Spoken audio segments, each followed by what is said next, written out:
Hola Fernando, un placer para mí estar con vos y con tu audiencia. Bueno, estamos, yo le estaba contando a nuestra audiencia que vos fuiste hará unos 15, 20 días eh, a, a Rusia a recibir un premio de Znanie, que en ruso quiere decir conocimiento, y que premiaba a el mejor educador. Bueno, tuviste que competir con gente de muchísimo nivel, lo cual es un orgullo enorme y no quiero dejarlo pasar. Y me gustaría empezar con esto la charla. Obviamente felicitarte porque traes ese premio para la Argentina y contanos un poquito de cómo fue el tema. Lo recibiste de manos de María Sajárova, o sea, creo que cumpliste todos tus sueños ese día, ¿no? Sí, la verdad que fue una sorpresa porque si bien yo había estado postulado el año pasado también a este premio como mejor educador del año, en ese caso 2023, por supuesto que en ese año no fui laureado. En esta oportunidad la competencia para mí era, sin desmerecer a mis colegas del año pasado, este año era una competencia muy dura porque entre los competidores estaba Tucker Carlson, el prestigiosísimo periodista estadounidense, y también el analista Scott Ritter, también de la misma nacionalidad, que son gigantes en el mundo de la geopolítica y el periodismo. También otro querido y estimado colega de Eslovaquia, Tomás Spacek. Y bueno, la verdad es que me sorprendió la voz de María Sajárova diciendo mi nombre. Y bueno, fue un hermoso baldazo de agua fría dirigirme al escenario y recibir el premio de manos de ella, ¿no? De la portavoz del Ministerio de Relaciones Exteriores de Rusia, que yo digo que es una de las 7, 8 caras más reconocibles del gobierno ruso, ¿no? Es una persona que es de muy alto perfil. Dijo también, saliéndose de protocolo después de que me entregó el premio, dijo unas palabras que a mí me dieron un gran orgullo. También fue un premio extra, ¿no? Hablando de mi trayectoria, de lo que la información que le habían brindado acerca de mi trabajo en la Embajada de Rusia en nuestro país. Y bueno, y también otro adicional, que fue un mensaje que me envió por privado Scott Ritter, reconociendo mi labor y diciéndome que era un excelente ganador y un legítimo merecedor a este premio, que hubieron originalmente postulantes de 56 países, Fernando. Y es un premio que tiene 21 categorías distintas. La mía es la única que premia extranjeros, el resto son para las 20 restantes, para diferentes personalidades del arte, de la cultura, de la ciencia y de la investigación en todas las áreas del conocimiento de la sociedad rusa. Así que realmente en ese campo es el premio más prestigioso que da este país donde aún me encuentro en Moscú. Bueno, para todos nuestros oyentes, 12:33 en Buenos Aires, 18:33 en Moscú, ¿no? Corregime. ¿Mm? Sí, sí, es perfecto tu cálculo horario. Bueno, bueno. ¿Qué mañana tuvieron hoy en Moscú, ¿no? Con esta brutal agresión. eh, Fueron 330 drones tirados lanzados en una sola oleada, en una sola noche, sobre todo territorio ruso, y creo que alrededor de 100 directamente en la provincia de Moscú, ¿no? Digamos, tanto en la ciudad como en otros lugares de la provincia. ¿Viviste eso? ¿Tuviste cerca? ¿Qué se comenta? Eh, ¿Qué mirada tenés sobre este ataque? Mira, es un ataque que llegó incluso a la región, a la localidad de Domodedovo, que es donde está uno de los 4 aeropuertos internacionales de la ciudad de Moscú, Ujú, como si dijéramos Ezeiza, para que la gente se ubique. ujú. Con un saldo luctuoso de 3 personas muertas, más de una treintena de heridos. Pero bueno, al pueblo ruso, que desgraciadamente forjado en luchas milenarias, siempre acosado, siempre amenazado. No le impide que siga una vida cotidiana relativamente normal, sabiendo que la lucha que se está dando es por la seguridad y el futuro de su país, ante las amenazas que representa la OTAN, no desde ahora, sino desde hace muchas décadas. En los tiempos soviéticos y en la Federación Rusa continuó del mismo modo. Entonces, nada, acá obviamente que es choqueante todo esto, pero no es ninguna novedad. Ya desde 2014 que abiertamente el régimen de Kiev ataca indiscriminadamente población civil. Este ataque fue uno más dirigido directamente a población civil, a complejos habitacionales civiles. Y bueno, esto no hace más que mostrar en la víspera justamente de las charlas en Arabia Saudita, que tanto pedía Zelensky, que tanto se había ofendido porque no había sido convocado a la primera ronda, cuando pero es de público conocimiento, cualquiera que tiene el más mínimo conocimiento respecto de este tipo de negociaciones, que el mediador, en este caso los Estados Unidos, primero se reúne con una de las partes, después con la otra, para generar un entendimiento básico. Zelensky se había ofendido tanto, ahora se lo convoca en el día de hoy, esta reunión programada en Arabia Saudita, y como bienvenida a la misma se genera este ataque, lo cual obviamente estoy siendo irónico y muestra, como lo dijo Donald Trump en el avión Air Force One hace apenas unas horas, Ucrania sigue sin mostrar la más mínima voluntad de diálogo y de llegar a un acuerdo negociado y de llegar a la paz. Así que esto es una muestra más de eso y bueno, hay que ver cómo siguen las cosas. Hay que reconocer que esté envalentonado por sus patrocinadores europeos, que todavía no se resignan a que las cosas no van a ser como ellos quieren. Pero bueno, acá, como resumiendo tu pregunta, yo estoy viviendo en este momento, el tiempo que estoy acá en Moscú, en Novokosino, que es un barrio que está en el otro extremo, está en el límite del este de Moscú, de la ciudad de Moscú, así que estamos muy alejados. Para que la gente se dé una idea de las dimensiones de Moscú, o sea, la ciudad propiamente dicha de Moscú tiene 12 veces la superficie de lo que es Cava. Así que es enorme y bueno, la verdad que yo estoy particularmente alejado de donde fue esta agresión en las últimas horas. Sí, además nos tocó estar, porque estábamos los dos allá, cuando fue el tema de Crocus Hill, ¿no? El atentado terrorista, ese tremendo, que uno de los más importantes, al menos que yo recuerdo, por la dimensión, por la crueldad, por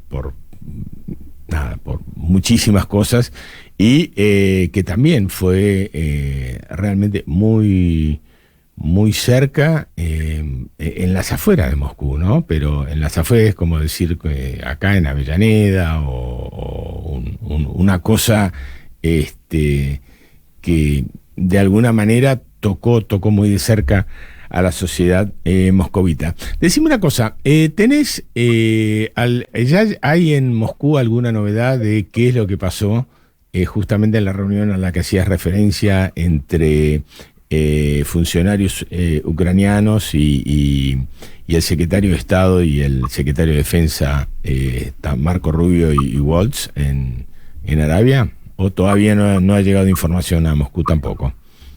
Todavía, por lo menos que mis fuentes hayan obtenido información, todavía no hay nada al respecto. Igualmente te digo, esto es opinión, no es información. Yo no abrigo demasiadas esperanzas respecto a esta primera ronda con la parte ucraniana, porque me parece que claramente no están por la labor de llegar a un acuerdo, un entendimiento. Tal vez se pueda avanzar algo en el tema de las tierras raras, pero no abrigo mucha esperanza, y de hecho, basándome un poco repito, en las palabras de las últimas horas de Donald Trump, en la cual incluso sigue llamando a que renuncie y se retire. Es un escollo. Zelensky y su camarilla corrupta y delincuencial es un escollo para la paz, y el presidente Trump lo ve claramente. pero en lo concreto todavía no tengo información precisa sobre el resultado de esta reunión. Sí, sí, además te lo preguntaba por las dudas, ¿no? Porque suele ser así, primero que no hay una delegación rusa en este momento en Arabia, y bueno, la información seguramente llegará cuando todo esto termine y informen primero en Estados Unidos, y después Estados Unidos sí se comprometió, eso creo que lo tenemos claro, a informar a Rusia de todo lo que habrá acontecido durante el día de hoy en la ciudad de Jeddah, creo que era, si no me equivoco, en Arabia Saudita. A ver,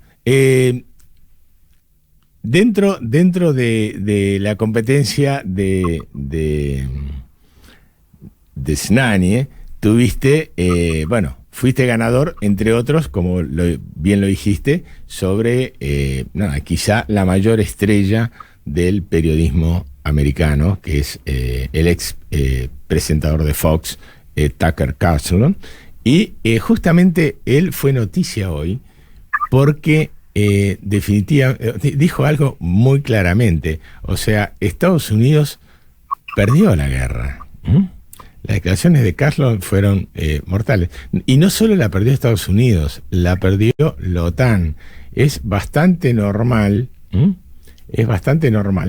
que cuando suceden estas cuestiones, el presidente de la República de los Estados Unidos, en este caso Donald Trump, tenga como una de las prioridades parar la guerra, parar una guerra que evidentemente la perdió, no la perdió él, la perdió el anterior presidente Joe Biden, y bueno, y tiene antecedentes en Obama, y bueno, no quiero ir tan para atrás, pero digamos, desde que la operación militar especial empezó, claramente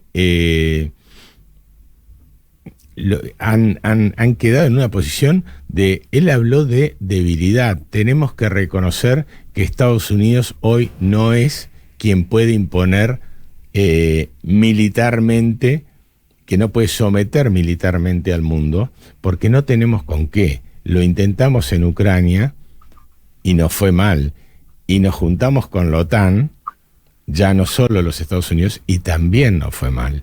Me parece que eso, junto al cambio sustancial en el relato que tiene la nueva administración norteamericana, creo que le dan un baño de realidad a cuestiones que, bueno, hace años que yo te vengo escuchando, a ti y hasta ya un montón de colegas que venimos diciendo, muchachos, la USAID a nosotros no llegó, o sea, a nosotros no nos dieron nada, nosotros nos podemos manejar con fuentes independientes y podemos de alguna manera acceder, porque es nuestra voluntad, a cuestiones que son más realistas y más verídicas sobre lo que pasaba tanto en la línea del frente como en el tema político y demás. Bueno, todo esto, lo de Tucker Carlson, todo lo que es el cambio de relato de la administración americana, me gustaría tener tu mirada sobre eso, porque realmente el mundo está en shock, y sobre todo algunos sectores del mundo, como por ejemplo la Unión Europea. Pero después vamos a entrar en ese tema. Bueno, es súper interesante todo esto, Fernando. Decime si me tomás bien, porque la conexión me parece que está un poco, la calidad no es muy buena, tal vez desde acá, desde Moscú. ¿Vos me tomás bien? No, yo te tomo bien, te escucho bien, te estamos viendo bien, así que... Listo. Perfecto, entonces... tranquilidad total. Perdón. Las palabras de Tucker Carlson son muy interesantes porque incluso marcan un desafío para Donald Trump, y es mostrarse ganador en una guerra que Estados Unidos y la OTAN iniciaron, ¿no? Uh-huh. O sea, Donald Trump creo que está haciendo bastante bien la jugada el republicano. Por eso creo que repite siempre como un mantra lo de esta es una guerra que conmigo no hubiese sucedido, esta guerra no tendría que haber comenzado, esta guerra conmigo no hubiese pasado. Creo que es una forma inteligente de deslindarse de este fracaso estruendoso de los Estados Unidos, Y creo que también, sinceramente lo digo, creo que va a tener la habilidad como para transformar esta derrota en una victoria. ¿Y en qué sentido lo digo? Por ejemplo, con el acuerdo de tierras raras, con lo que quede de Ucrania como Estado independiente, que sin lugar a dudas hay muchos, yo hay veces que no entiendo a algunos colegas analistas que iberoamericanos, que tal vez con los cuales comulgamos en varias de nuestras ideas, pero que por ahí se rasgan las vestiduras diciendo, no, Donald Trump quiere convertir Ucrania en una colonia. A mí sinceramente me importa poco en lo que convierta Donald Trump a lo que quede de Ucrania occidental, porque buscó su destino. Lo que sí me interesa es el destino de la parte ucraniana que estaba sometida al régimen de Kiev, que estaba sometida a un régimen criminal y que está siendo liberada por Rusia. Yo creo que Ucrania va a tener que pagar su deuda y yo creo que en ese sentido Donald Trump está actuando de forma inteligente. ¿Para qué? Para justamente volver a poner de pie a los Estados Unidos, y vos fíjate que busca acceder a elementos que son valiosísimos para la tecnología actual, para la guerra tecnológica, y dicho guerra como guerra comercial, o sea, de eso de parte de Donald Trump podemos esperar mucho. Lo que creo que afortunadamente no podemos esperar son guerras bélicas, que es importante. Entonces, en este aspecto, Estados Unidos necesita tierras raras desesperadamente. Puede acceder a gran cantidad de ellas a través de Ucrania, me parece lícito por parte de Trump, siendo que al mismo tiempo está trabajando por la paz. También el tema de Groenlandia. De Groenlandia se habló, igual que también parece solidarizándose con los daneses. A mí sinceramente me importa poco la suerte de Dinamarca, cuando fue uno de los países también que formaron parte de esa cruzada antirrusa y que nos puso al mundo al borde de una tercera guerra mundial.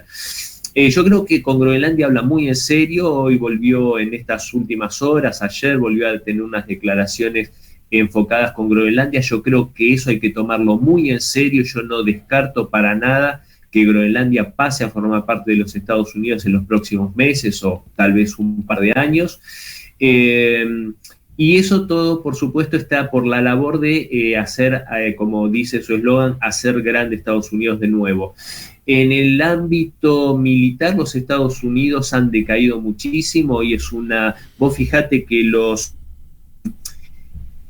hutíes en chancletas han hecho irse del Mar Rojo a portaaviones de primer orden estadounidenses, ¿no? Como el Harry Truman, si no me equivoco, Truman, sí. o el Ronald Reagan. Sí. Vos fijate que pusieron un grupo de guerrilleros en chancletas, pusieron en jaque a la principal, no es la principal potencia mundial a nivel militar, pero bueno, la que muchos sostienen que sigue siendo. Esto, por supuesto, tiene que ver con décadas de corrupción entre el complejo militar industrial estadounidense y el Pentágono, una puerta giratoria en la cual se gasta muchísimo dinero en corrupción, y la tecnología militar estadounidense está por lo menos entre 10 y 20 años por detrás de la rusa. Entonces, Tucker Carlson es muy cierto. Creo que la OTAN en gran medida, yo creo que su futuro está sellado, no le auguro muchas posibilidades de sobrevida. Creo que Trump también es consciente de esto, también el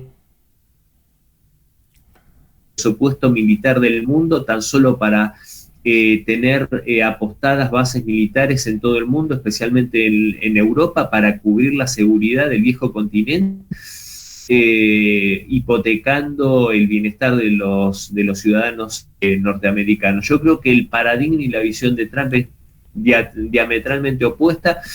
Creo que entiende que la lucha es poner a Estados Unidos a la vanguardia, por lo menos esa es su intención, pero en el aspecto productivo y tecnológico.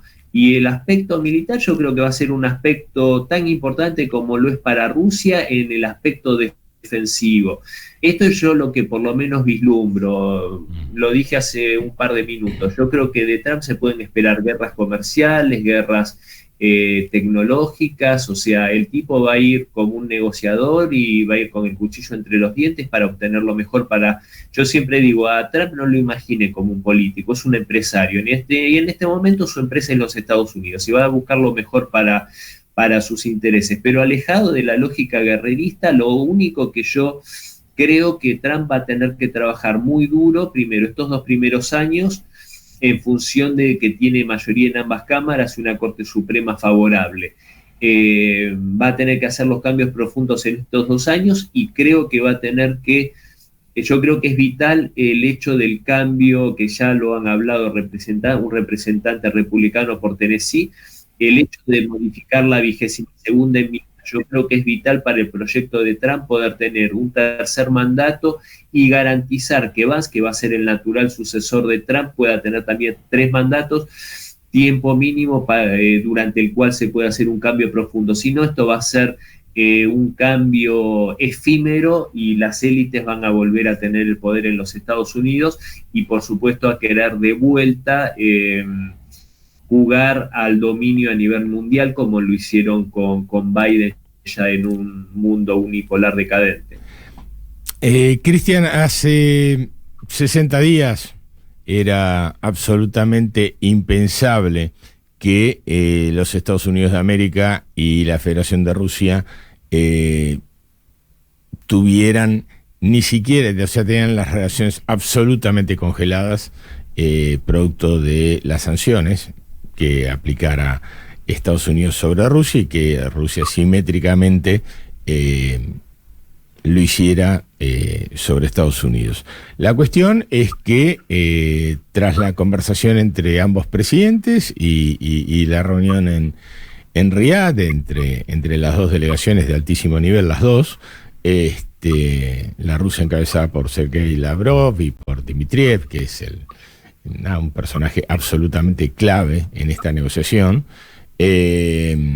porque es el responsable del fondo ruso. Y bueno, me da la impresión que hay como un conformismo, no digamos exagerado, pero por lo menos un conformismo de cómo van avanzando las negociaciones, y creo que hay un dato que diferencia muchísimo de lo que es la relación de Estados Unidos ni hablemos con Ucrania y con Zelensky, sino con el resto de toda Europa, y me parece que es la seriedad. O sea, una cosa, Trump sabe lo que quiere, por más que es un tipo terriblemente mediático, como vos decías, es un empresario de una agresividad increíble, y la agresividad la usa absolutamente para todo, pero el tema de si yo sé lo que querés y vos sabés lo que querés, ahí empezamos. Y hay otro tema, y con esto cierro y seguimos charlando. Cuando él habla con Zelensky, le dice, en un momento, ya cuando se había salido de tono la charla, le dice, pará, no hables más, vos no tenés las cartas. Y como diciendo, yo que tengo cartas, tengo que hablar con los que tienen las cartas. Y hace 2 días dijo, Vladimir Putin es el que tiene el mazo, por eso tengo que empezar por ahí. Después vemos cómo acomodamos todo lo demás. Bueno, me gustaría tu visión de todo esto que está pasando y convulsionando un poquito al mundo entero. Es muy interesante. Vos sabés que yo tengo colegas muy queridos y respetados en el hecho de que muchos sostienen que Trump es impredecible. Yo no concuerdo. Yo creo que Trump es mucho más predecible de lo que muchos creen. Lo que pasa es que Trump especula con su estilo. Lo que no podés fiarte en lo que dice Trump. Hay una diferencia grande en lo que dice y lo que hace. Lo importante es lo que hace, enfocarte en lo que hace. Y lo que dice, tomalo de acuerdo al contexto. Muchas veces de lo que menos habla, él tira un dato, después lo deja descansar. Eso es lo más importante, como es el caso de Groenlandia. Y hay muchas veces cuando, por ejemplo, decía lo del gobernador Trudeau y le hacía bullying al estúpido canadiense y hablaba lo del Estado 51, eso era, a mi modo de ver, una bomba de humo. Eso era para distraer, para escandalizar a la tribuna. Pero hay muchos elementos muy interesantes para tener en cuenta respecto de Donald Trump. Primero, cómo se maneja la relación personal. En ese sentido es parecido, yo lo veo muy parecido, tiene muchas similitudes a Putin, no su estilo, que Putin es un mandatario sumamente formal, diplomático, educado. Trump tiene sus aspectos mucho más histriónicos y no tan educados, pero sí hay que tener en cuenta cómo se dirige a sus colegas. Vos fijate que él no puede, es indisimulable cuando desprecia a alguien. Cuando desprecia a alguien se lo hace notar. Vos recordás las reuniones con los europeos en su primer mandato, prácticamente no dándole la mano a Merkel, que digamos que Merkel comparado con los líderes actuales europeos es, no sé, Churchill. Y así todo demostraba un gran desprecio por Merkel y por todo su séquito europeo en aquel entonces. Imagínate con Macron, nosotros pudimos ver la imagen de Macron sentadito en una silla al costado del escritorio en el Salón Oval como si fuera un nene en salita de tres. O sea, no escatima humillaciones para la gente que realmente desprecia, como Macron, como Trudeau cuando le dice gobernador y tantos otros. Ahora bien, yo siempre resalto también tengan en cuenta cómo se dirige a aquellos líderes a los cuales respeta. Y eso es algo que a mis queridos amigos mexicanos en mi columna semanal en Radio Oriente Capital les hago notar cómo con la presidenta Claudia Sheinbaum siempre tuvo un trato respetuoso, no así con Canadá. Vos fíjate la simetría, porque él pone de relieve eso, cuando tiene enfrente una figura que se le planta con respeto, pero de igual a igual, como hizo Sheinbaum. El mismo respeto, vos fíjate que es el que siempre en sus declaraciones deja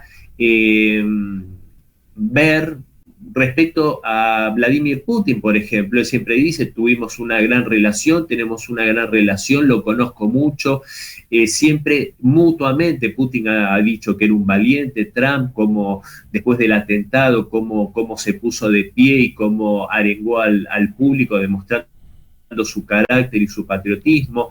Con Xi Jinping lo mismo. Vos fíjate que es muy interesante tener en cuenta esa característica de Trump. Y yo creo que en ese sentido Rusia da la talla mucho más que Europa para ser un aliado estratégico de los Estados Unidos. Vos fijate lo que hablábamos recién de las tierras raras, y que yo particularmente bajo ningún punto de vista, y por eso está Dmitriev también en esas charlas, como vos bien señalaste, que sos un gran conocedor de la geopolítica, porque yo no descartaría para nada que Rusia haga un acuerdo también de sociedad con Estados Unidos para la explotación de las tierras raras en los nuevos territorios de Rusia, en el Donbass, en el cual Estados Unidos haga la inversión y puede extraer, y puede Estados Unidos beneficiarse, y Rusia también, en un acuerdo de esas características que no sería novedad para la Federación Rusa. Ya lo dijo Putin, como las empresas petroleras estadounidenses perdieron algo así como 330.000 millones de dólares durante estos 3 años por esas sanciones torpes y por la ida de estas empresas de la Federación Rusa. Entonces yo creo que en ese sentido es mucho más lucrativo para Estados Unidos tener una buena sociedad. Es más, Trump ve a Putin más como un socio y un aliado que como un adversario, y sí a Zelensky lo ve como un obstáculo para la paz y como un enemigo, ya un enemigo en su primer mandato cuando se puso del lado de Biden, el ucraniano, al igual que los globalistas europeos, que sabemos que son vasallos del foro de Davos, de George Soros. Y es interesante la figura de George Soros, que un poco siempre lo caracterizo con la cara de Soros a esas fuerzas globalistas, no corporatocráticas, que quieren gobernar al mundo a través de sus mandaderos, como es Macron y tantos otros, que es un enemigo jurado de Trump. Es un enemigo mortal de Trump, George Soros y sus intereses, y también lo es de Putin, y también lo es de Xi Jinping, y también lo es de Víctor Orbán.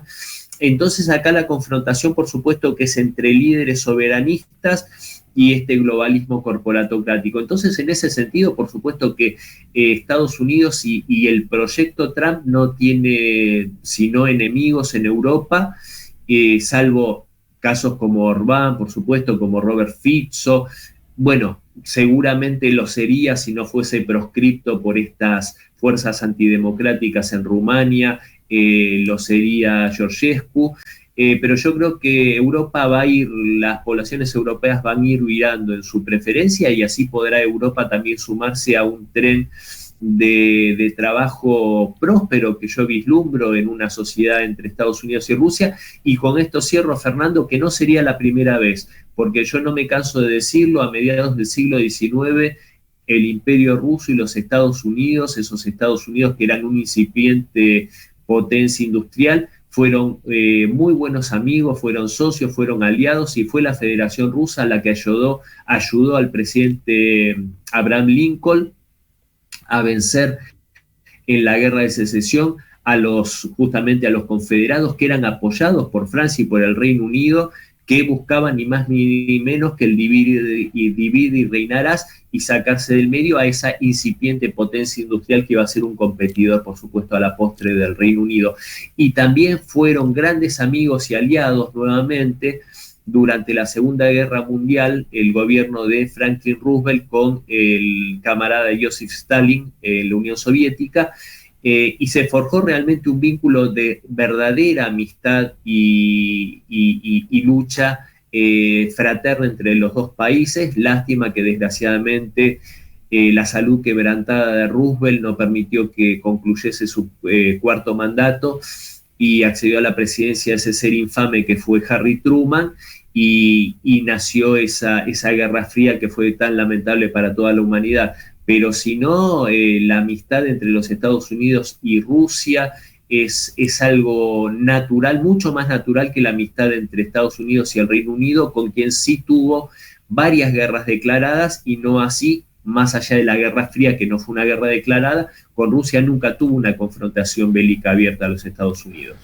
Bueno, Cristian, la verdad que es un placer, sos un libro abierto para charlar de todas estas cuestiones que obviamente tienen un arrastre y tienen una explicación, y por eso siempre es lindo cuando uno va del presente para atrás, encuentra algunas explicaciones.